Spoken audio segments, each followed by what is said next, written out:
Hello friends, hope you are doing well wherever you are right now. একটি latest recent discovery from one of my deep meditations, contemplation and introspection. একটি সদ্য জিনিস আমি আবিষ্কার করেছি এবং সেটি একটি গভীর ধ্যান, মনন এবং অন্তর্দর্শন থেকে।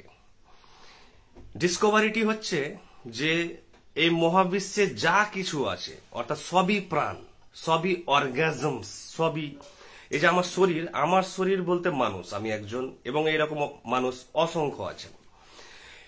আমার শরীর মানে বলতে বোঝানো হচ্ছে যে আমি একটি লাইফ অর্থাৎ প্রাণ, কিন্তু আমি একটি প্রাণ নয়, আমার মধ্যে আছে অগণিত প্রাণের কিন্তু উপস্থিতি। এতটা তাদের নিউমারেসিটি অর্থাৎ তাদের সংখ্যা এতটা যে আপনি গুণে শেষ করতে পারবেন না। অর্থাৎ আমি যখন মারা যাচ্ছি তখন আমার শরীর কি হচ্ছে, ডিকে হচ্ছে, রট হচ্ছে, ডিকম্পোজ হচ্ছে, ডিজেনারেট হচ্ছে। তখন দেখা যাচ্ছে যে আমার শরীর পচনের মাধ্যমে আমার শরীরে অগণিত ব্যাকটেরিয়া এবং ভাইরাস সেখানে কিন্তু তাদের বাসা বেঁধে আছে এবং তাদের হ্যাবিট্যাট, তাদের বাসস্থান।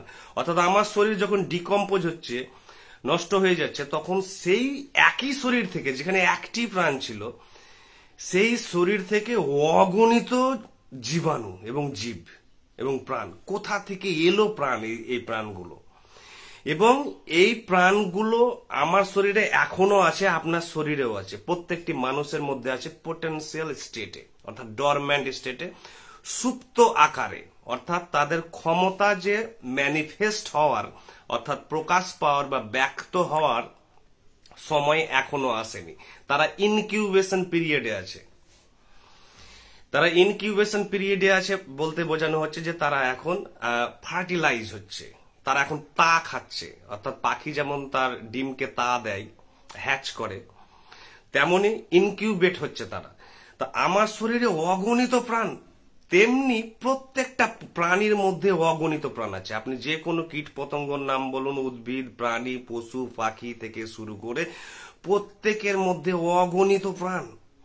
এবং শুধু এটি প্রাণী জগতেই সীমাবদ্ধ নয়, উদ্ভিদেও। অর্থাৎ একটি গাছ যদি ধরা যায় যদি যে একটি গাছ, সেই গাছটিতে পচন ধরেছে, ডিকে হচ্ছে বা ডিকম্পোজ হচ্ছে, সেই রটেন জায়গা থেকে, সেই পচা জায়গা থেকে অগণিত জীবাণু বা প্রাণের কিন্তু আবির্ভাব ঘটছে। ঠিক তেমনি জল, ওয়াটারে আমরা কি জানি যে ওয়াটার জমা জল থেকে, স্ট্যাগন্যান্ট জল থেকে আমরা জানি যে মশা তৈরি হয় বা আরো অসংখ্য জীবাণু তৈরি হয়, তো কীটপতঙ্গ তৈরি হয়। তো সেই জল কিন্তু সাধারণ জিনিস নয়, সেই জলের মধ্যেও কিন্তু কোটি কোটি প্রাণের কিন্তু ডরম্যান্সি আছে, অর্থাৎ পোটেনশিয়াল রূপে, অর্থাৎ সুপ্ত আছে। সে কিন্তু সমস্ত প্রাণ কিন্তু ওখানে আছে, অর্থাৎ মাতৃগর্ভে কিন্তু তারা জাইরেট হচ্ছে এবং তারা কিন্তু সেখানে প্রসেসিং এ আছে, তারা সেখানে ইনকিউবেশনে আছে। অর্থাৎ জলের মধ্যেও অগণিত প্রাণ। ঠিক তেমনি মাটি বলে কিছু নেই। মাটি আমরা বৈজ্ঞানিকভাবে জানি যে মাটিতে কোটি কোটি প্রকারের কিন্তু জীব জীবাণু কিন্তু আছে। মাটি কি?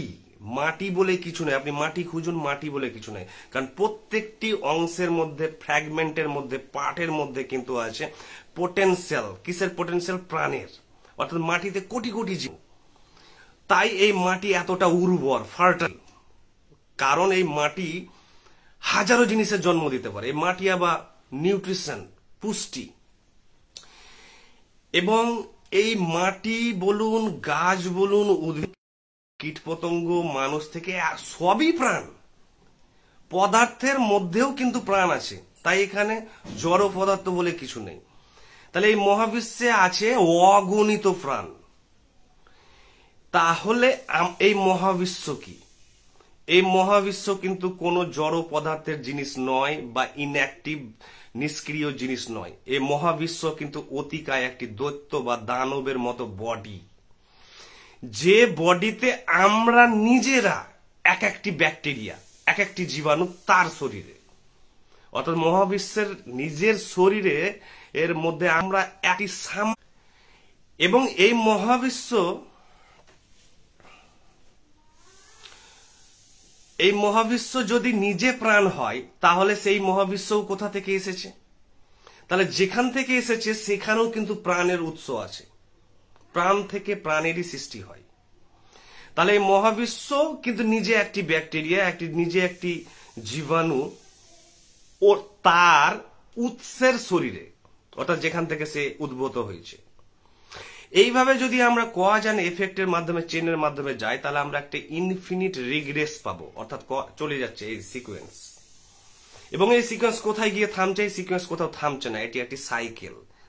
তাহলে এটি হচ্ছে cycle of lives or organisms or life, অর্থাৎ জীবাণু বা জীবের জীবচক্র, একটি মহাবিশ্বের অনন্ত রহস্য, যে এই মহাবিশ্বের সবই প্রাণ।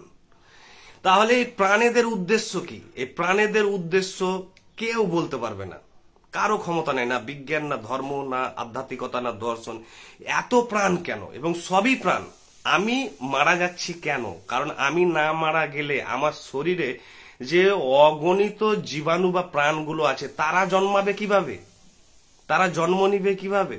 তাই আমাকে মরতেই হবে। তাই বলছে না যে ভালো মানুষ বা খারাপ মানুষ মরে যাচ্ছে বা এই হচ্ছে সেই হচ্ছে, হঠাৎ মারা গেল। কারণ হঠাৎ মারা যাচ্ছে না কিছু, সবই এই মহাবিশ্বের কসমিক ইকোসিস্টেমের একটি কিন্তু নিয়ম, প্যাটার্ন এবং ল, এবং এই ল অনুযায়ী সমস্ত কিছু ঘটছে। অর্থাৎ আমি না মারা গেলে আমার শরীর থেকে অসংখ্য জীবাণু সৃষ্টি হবে না, তাদেরকেও তো জন্মাতে হবে আমার শরীরে, কারণ তারা তো আছে মাতৃগর্ভে আমার শরীরের। তাহলে এবং আমাকে যারা খাবে মাটিতে, অর্থাৎ কবরে হোক বা সমাধিতে, তারাও তো অপেক্ষা করছে, তারাও তো ক্ষুধার্ত, তারাও তো চেয়ে আছে যে তারাও বাঁচতে চায়। তাহলে অগণিত প্রাণ আছে যারা ওয়েট করছে শরীরের পতনের জন্য, যারা আমার শরীরকে ভোগ করবে, কনজিউম করবে। তাই এই মহাবিশ্বের অগণিত বৈচিত্র্যময় প্রাণ আছে এবং প্রত্যেকটা জিনিসের মধ্যে প্রাণ আছে এবং কোটি কোটি প্রাণ। এবং এই জগৎ হচ্ছে ফিজিক্যাল জগৎ নয়, কোনো সায়েন্সের জগৎ নয়, এই জগৎ হচ্ছে প্রাণী জগৎ, টোটালটাই হচ্ছে প্রাণী এবং অগণিত প্রাণী। এবং এটি নিয়ে ফার্দার ইনভেস্টিগেট করার ইচ্ছে আছে আমার, যে এটার পারপাস কি, অর্থাৎ টেলিওলজি কি, এর উদ্দেশ্য কি, এত প্রাণ কেন? আমরা বাহ্যিকভাবে খুব অল্প সংখ্যায় প্রাণ দেখতে পাচ্ছি আপাত দৃষ্টিতে, কিন্তু যদি আমরা মাইক্রো লেভেলে যাচ্ছি, আমরা সূক্ষ্ম জগতে যাচ্ছি, তো দেখছি যে প্রাণের একটি বিস্ফোরণ, প্লাবন, অতি প্লাবন ঘটেছে, শুধু প্রাণ, শুধু প্রাণ। তাই এর একটি উদ্দেশ্য নিশ্চয়ই থাকবে, ডেফিনিট, এবং সেই উদ্দেশ্য কি সেটি নেক্সট ভিডিওতে আলোচনা করব। Thank you.